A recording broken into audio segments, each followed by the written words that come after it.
systems. Kim holds an honorary doctorate from Uppsala University and an honorary doctorate from ENS Cachan. He is a recipient of ERC Advanced Grant with a project that is actually very relevant to today on learning, analysis, and synthesis and optimization of cyber-physical systems. Kim is also a member of the lifelong member of the Royal Danish Academy of Science and Letters, Copenhagen, and a member of the Danish Academy of Technical Science. And he has a lot of other, awards, and I'm not going to get into all because then I'm going to take too much of his time. So, Kim, it's now your floor. Nice to have you today here. Thank you very much, Radu, for the nice words and the introduction and for inviting me. So the short title, instead of this synthesis of safe, blah, blah, blah, is really, I want to sell you the newest version of UPPAAL Stratego. So for many years, I've been working on UPPAAL. Now we are doing synthesis, and we are combining symbolic methods with, with machine learning. And in fact, it's a little bit hard for me to see everything on the screen, but I can see there is something called Willem-Fonden. So I'm very happy to say that I just got a Danish ERC Advanced Lookalike grant from Denmark, where in the next 5 years we will pursue many more avenues along this line of research that we're talking about here. So I've been, this work that I'll be presenting is in collaboration with a great number of people. The top ones are from Aalborg University. It's Alexander David, Marius Mikusionis, Peter Jensen, and Jakob Tankvist. They're really, the heart, brains, and legs and arms behind UPPAAL Stratego. Then there is Manfred Jäger, Axel Legay, and Sean Sedberts, and Pranav Ashok. And maybe I should point also to Jan Kreczynski. Jan and Pranav is from Technical University of Munich, but also Adrian Leconte and Maximilian Weiniger has been, contributing. And there are some pointers to papers. And why is it I cannot get rid of this stupid line that is there? I don't know. I'll have to learn that. I'm a Teams person, not a Zoom person. So sorry. Yeah, you have to move it all the time. It's a mess. No, can you move it? Can you move it? Yeah. I will not touch it. I think I can remember. Sorry for that.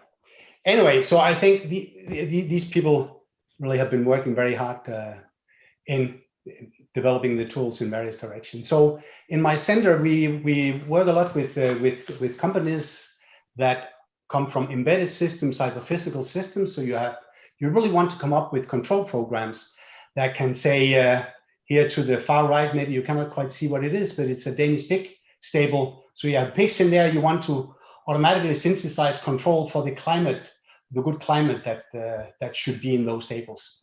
Home automation systems, hearing aid, whatever, autonomous vehicles.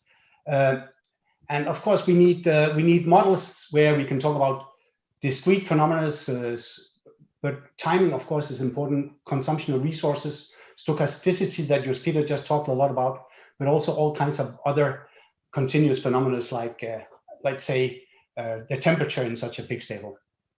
So we want these controllers to be obviously safe. They should do the correct thing, but they should also be optimal in the sense that maybe you avoid certain dangerous situations, but you are operating in an optimal manner, perhaps with respect to some of these resources.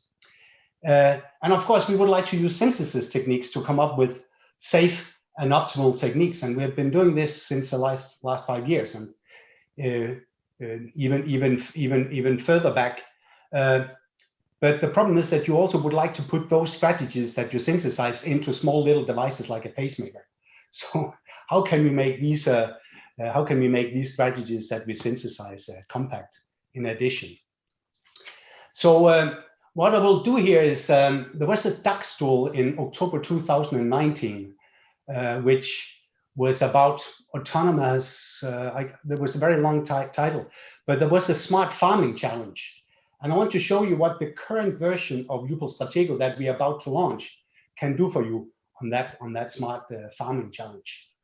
It's Dagstuhl 19,432. I'm sure you can look it up there. Then I will say a bit about the learning techniques, the better learning techniques that we are now supporting. where we still have to really understand the convergence properties of these learning techniques. So I will also say a bit about approximations, which is we understand much better, and some words about how to get compact strategies. And hopefully I will show some applications, real life applications that we are undertaking right now. So smart farming and UPPAAL Stratego. I really have hoped that I could get rid of this, but I cannot anyway. So this is sort of a slightly simplified version of the challenge or the benchmark. So the idea is that you have a farm, but you want to rely entirely on autonomous robots to do the work for you. So you have various types of fields. Here's just one field, so you can grow certain kinds of crops there, maybe wheat, and of course you have to do all kinds of things, maybe fertilize, whatever, but you also have to harvest, of course, at the right point in time, the field. And then you would then want to bring the harvested wheat into a collection point, a silo or whatever. So all these fields and these collection points are connected by roads of various types, and this is where, of course, these robots will have to find their way from one interesting point to the other. Of course, we don't want to say exactly what they want to do. We want to give these robots absolute freedom to just move around. They should just be made to, we should just be able to synthesize that they do the right thing in a safe manner. So we optimize actually the outcome of this particular farm here. So I hope you know a bit about time automata, because this is actually now the way that we will model the behavior, the moving behavior of a robot. So maybe you can just see the roads, these gray shaded areas here. These are the road. This is the road, and here you have the silo, and here you have the field. And then we have some discrete locations where you can move back and forth from. So you see here, this robot is currently at the farm, can move to the silo, or can try to make a move to this point, the gate C point here. And to make this, we say, more realistic, actually, it takes some time to make such a transition from one location here to the next location here. This is a so-called invariant that says you can only be in these intermediate locations for at most B time unit. So I said B to 5 here. So there's a little clock here that makes sure that this is actually what's happening. Okay, so and now I cannot see that, but I think this is really annoying. How do I move this around? Normally I click on it and try. Oh, I see. Now I cannot see the title, but that's okay. Yeah. That's less important. I move it away. Okay, very good. So what you can do, so we can just do UPPAAL model checking. So here's a robot, it can move around. We have sort of a sort of CTL-like looking logic. So this is saying, is it possible to get this robot number one into the field? And I also have a variable S here that sort of in numbers gives information about what segment are you in. Oh, well, that's green, so you can do that. No problem. And now, of course, I cannot move my dividend only. Maybe at this. Okay, so let me try to make it even more realistic, because in the time automata you give time bounds. The best time, the shortest time, well, that's actually 0, or the worst time, it's actually B for all of these transitions. So you can actually work with what's called stochastic time automata, where these choices of time delays comes with distributions. If you don't say anything else, these will be uniform distributions. So the time that it takes to make this passing from one location to another is governed by a uniform distribution between 0 and B here. And now you cannot see my cursor. They really got there. And yeah, so let's just leave it like that. So now you can certainly, because it's a completely stochastic thing you have here, it's a Markov chain, except that it's an infinite state Markov chain. But we have support of statistical model checking, so we can answer questions like, what's the probability that within some time bound 1000 that you will have this robot being in the field, moving randomly around according to these distributions. So in 149 runs, you will see that this is essentially this probability. Now it could be that you have more than one robot, hopefully many, but let's just say 2 robots. And of course, they're competing for actually, moving around on the road. We want safety. We don't want to have 2 different robots being in the same location at the same time. So really, as a controller, what can I control? Well, I can control, for instance, when I'm in the farm, whether this robot in the next move should try to go to the silo or should make an attempt to go to the gate C here, right? So now you want to find, and this is where we can, this is really a true UPPAAL Stratego feature. I want to get rid of this little additional thing again here. So this is a, if you just look at the right hand piece here, what this property is saying, it should always be the case that, well, actually, if the robot, that the following is not the case, that the robot is in a segment greater than 1 and less than 14, that it's actually on the roads, and the two robots is actually in the same segment. You don't want this to happen. You want this safety property to be satisfied. And what you can do is you can synthesize the most permissive strategy that will ensure that. And you can name that in UPPAAL Stratego. UPPAAL Stratego actually take these strategies we synthesize as first-class object. You can name them, you can use them. You will see what we can use them for a little bit later. So, in fact, you can simulate the behavior of these robots, figuring out what segment are they in, while if you do random simulation according to this particular synthesized safety strategy. You can model check whether a particular property is true under this strategy. Well, yes or no for these two questions. And of course, we can also do statistical model checking just as before, but now of the behavior of these robots when moving around under that safety strategy. So of course, there can be non-determinism in this safety strategy.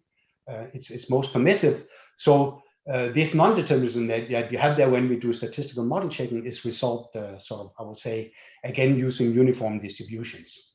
We don't favor any particular behavior over another one. Of course, that will be in the next thing, because we really would like to pick the most optimal strategy to do the work.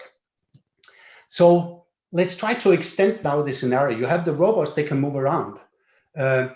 We have a very small model of the weather. Here you can see it can be dry or it can be wet. There is a little integer variable w that reflects that, and then there are, what you actually see here are rates of exponential distribution. So what I have here is a model of the weather using a continuous time Markov chain. Okay, that's the thing you can have in UPPAAL Stratego. Then you can have other kinds of continuous phenomena, like the height of the wheat.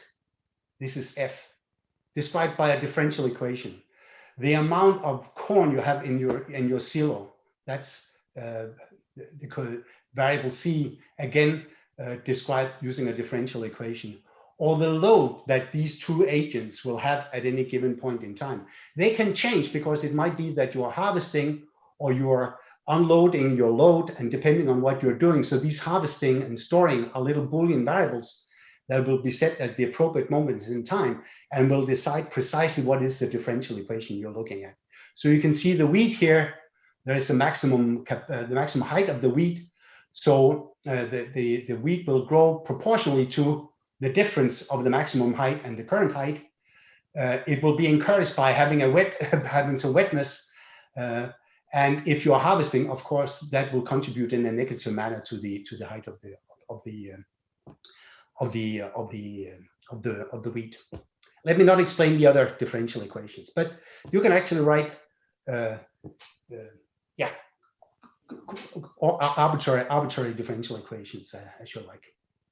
We can do simulation. So here you can see I'm looking out for the weather. So it's wet and dry, and you can see how the wheat favors, of course, wet weather. Here you see the entire model, and here you actually see a simulation of the robots moving around.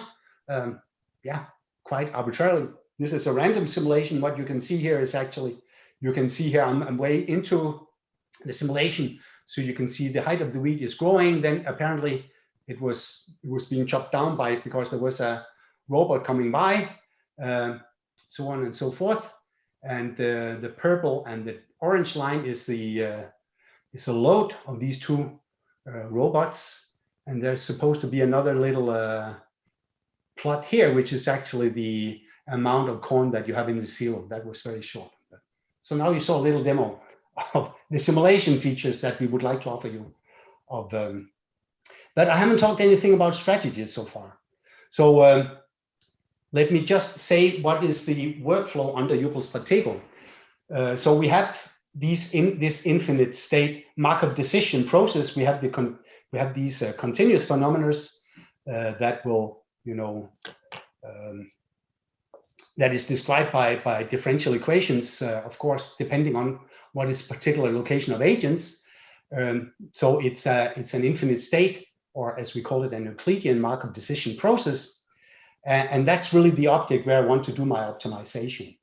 But before doing that, what we will do is that we will do an abstraction. And this was actually what I started by showing you.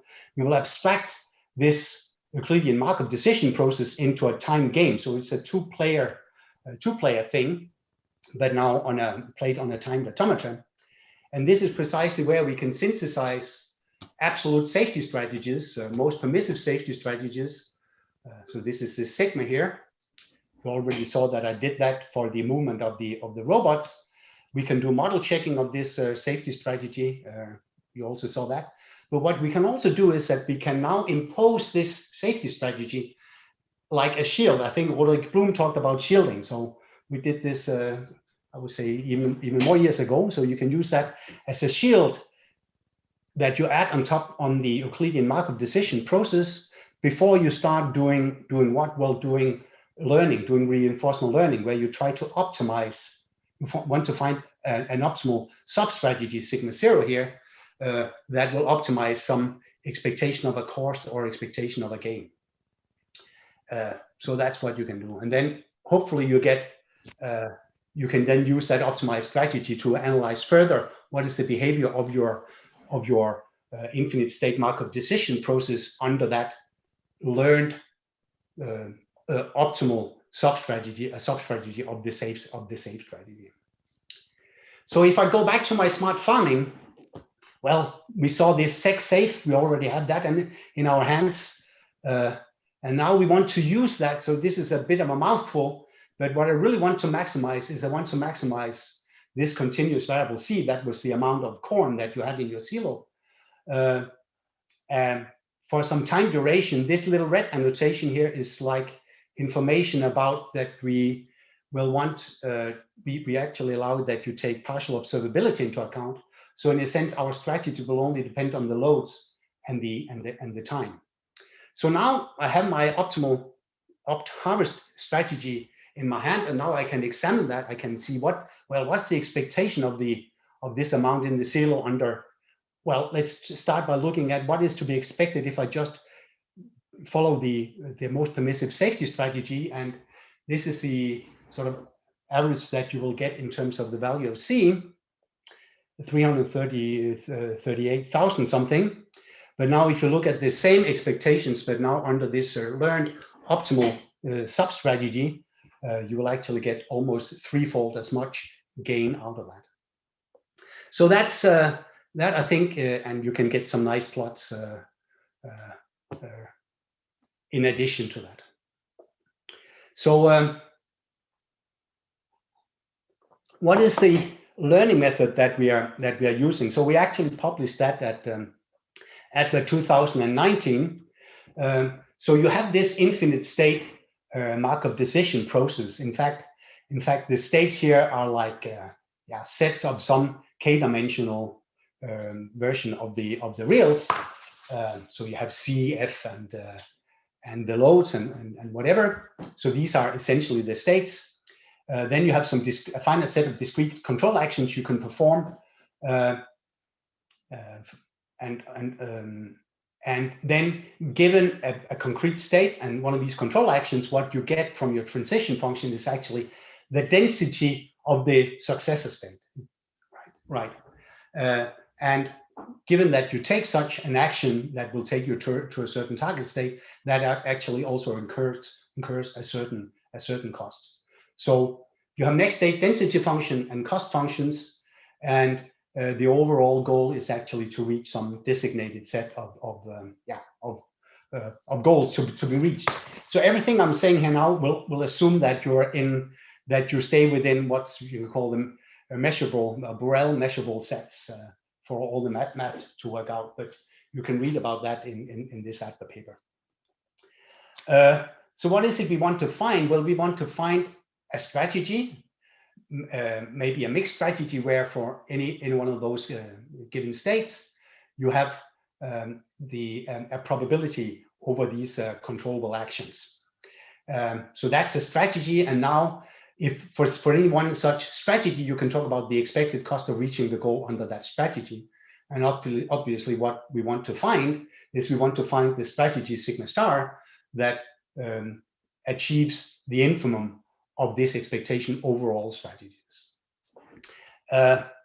So the way we do this is, well, we are using learning, but we pretty much like also what Peter was talking, we are inspired by using partitioning. So at any given stage in this learning process, we will have a given partitioning, a finite partitioning of this infinite state space. So here I'm assuming that each of these little boxes here corresponds to some location in our hybrid or in the automata that we are looking at. Yeah.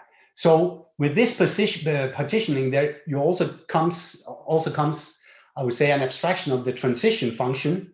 So now, given a partition, a concrete partition, for instance, X here, and a suggested target partition, say Y here, and an action, say A, we will now have a lower and an upper probability of reaching from some state in X, reaching the partition Y. Right? So depending on what concrete state you're in Y, for each concrete state in X doing A, there will be a given probability of reaching Y, and now ranging over all the states in X, that will give you an infimum and supremum, and that will give you the interval. And in a similar manner, there will be an abstraction of the cost function, which is now, when you lift it to the partitions, will be an interval, an infimum cost and a supremum cost. So really what we have at hand here is a 2.5 player game, because of course I want to choose these controllable actions A and B so that I minimize the overall expectation of reaching the goal. But there is another player, which is actually the guy that chooses the concrete states in these partitions. And they can either play with me towards minimizing these expectations, or against me. So you have these minimum and maximum versions of this expectation of reaching the goal. And what you can actually show, and this is what we do in the ADPA paper, but also in the recent Isolar 2020 paper that we never even got a chance to present, so this is horrible, is that we show that under all these measurability assumptions, that the true infimum of the infinite state Markov decision process value lies for sure within the expectation you get under this of the minimum version and the expectation under the maximum version for any state, right? And here this is the equivalence class in which this state is lying. So that's very nice. And actually, by refining more and more these partitionings, if you do that to an arbitrary precision degree, you will actually, in the limit, they will converge from either side to this true value of the infinite state Markov decision process. So how do we do the learning? And now I have to move this around a little bit again. Thank you very much for the advice here. So the learning is actually simulation based. So we keep track for each location and partitioning. We keep track of Q values for each action. What is the Q value of that location for this partition X given A and given B? So these are non-negative reals. We also keep track of how frequently have been seeing such a location and partition. So that's a Q learning version. There's also an M learning version. So what do we do repeatedly? Well, we generate a random run. A concrete run. So we are in some concrete state, and we use these weights here of the Q values of the partition that this concrete state is in to choose randomly between these controllable actions. And of course, we also have the model at our hand, so we can use the stochasticity there to actually pinpoint precisely, randomly, that is, the next concrete state. So we simply generate one such concrete run. Yeah. I don't know whether it's my I don't know. Yeah. So what do we do when we have this concrete run? Of course, we update all the statistics of how much we have been visiting, and then we backward propagate, we backwards update these Q values in this manner here. And of course, we keep on doing that. But then what we also do is that we keep an eye on a possible sub-partitioning of the partition we are looking at, to see if that sub-partition, if the parts of that sub-partitioning differs significantly. Because if that's the case, then we throw in that sub-partitioning and we start all over again. So that's essentially what we're doing in UPPAAL Stratego. So here, just to see what can come out of that, here is a very, very small Euclidean MDP. So you have this 1 by 1, two-dimensional space here. So you have a point here, and then there are two actions. You can either try to make a move along this diagonal up here. That will, with some uniform distribution, take you to anywhere in the yellow square, or you can do this more horizontal move that will, with uniform distribution, take you to some random point in the blue square here.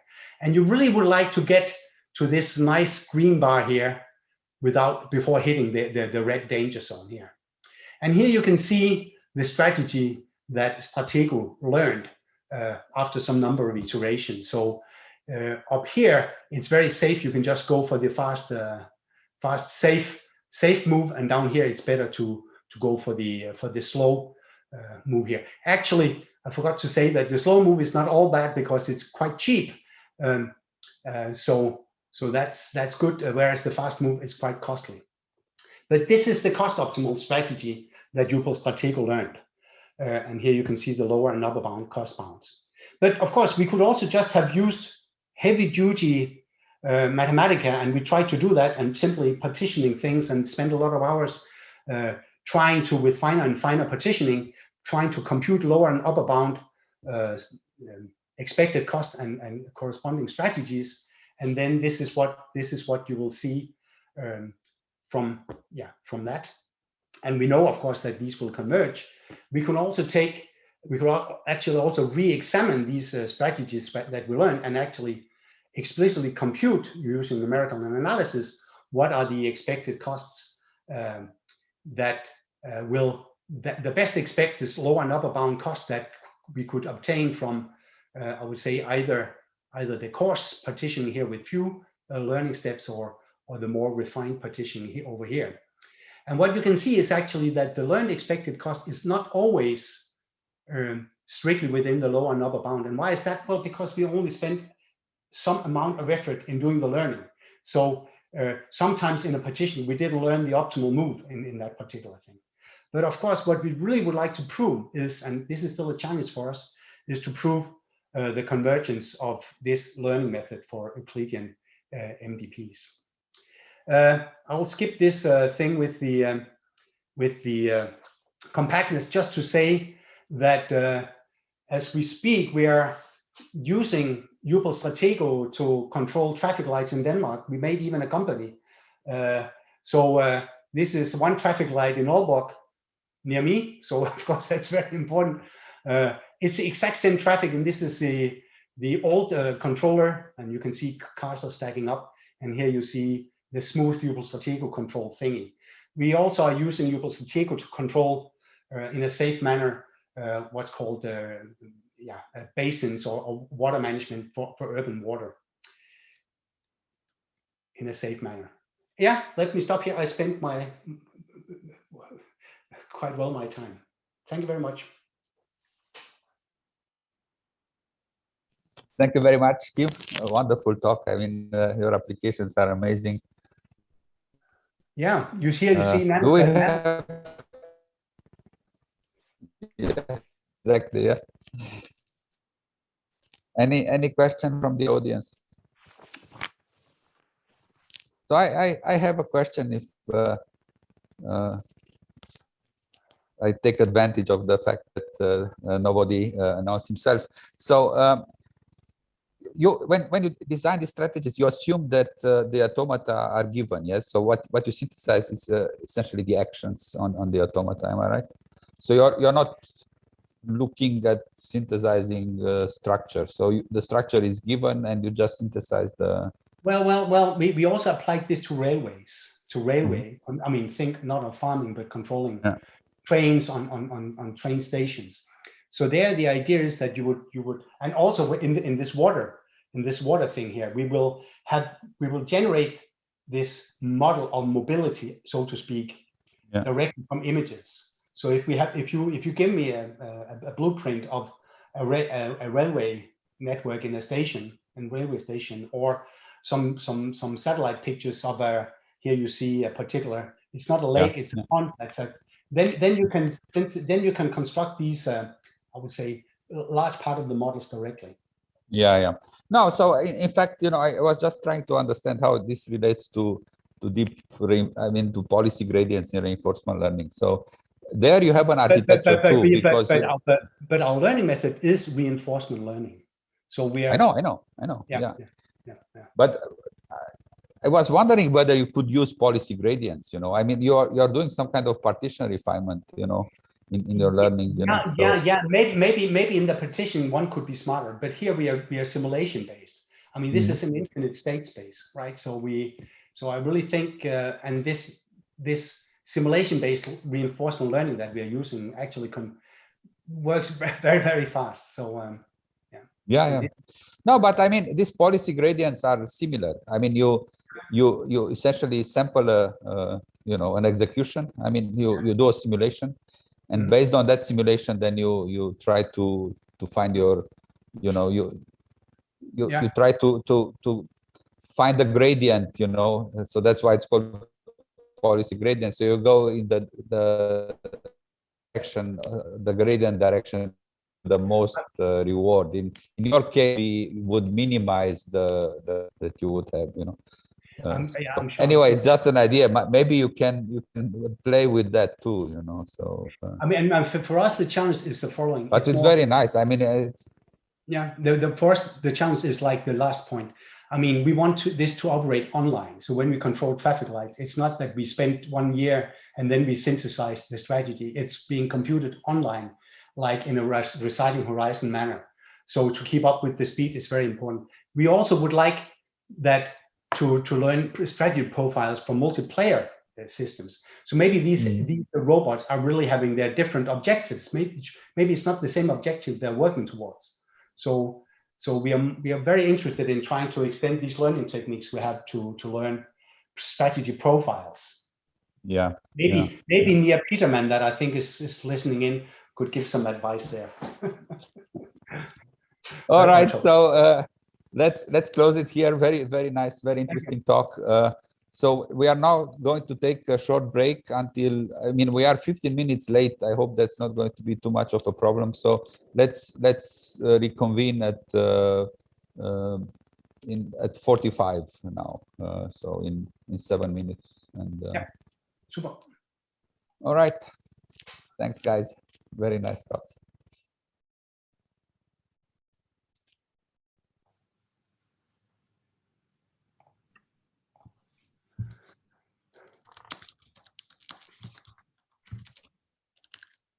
Kim, can you hear me? Yeah. This is Alessandro. Yeah, hello, Alessandro. What is the relationship between the Euclidean MDPs and Panhard-Gardens, LMPs, or general stochastic hybrid models? Panhard-Gardens, I think these are much more specific. We are working on RK, right? I mean, Panhard-Garden is working at a more general level, I would say. I mean, he works over Borel measurable sets, right? Sort of over Polish spaces. So in the end, but states don't. Yeah, well, maybe this is beyond my knowledge. I mean, he doesn't. No, but I mean, I think it's very close also to the sort of general stochastic hybrid system models that I'll be talking about. Yeah, absolutely. There are many similarities, and yeah, very good. Yeah.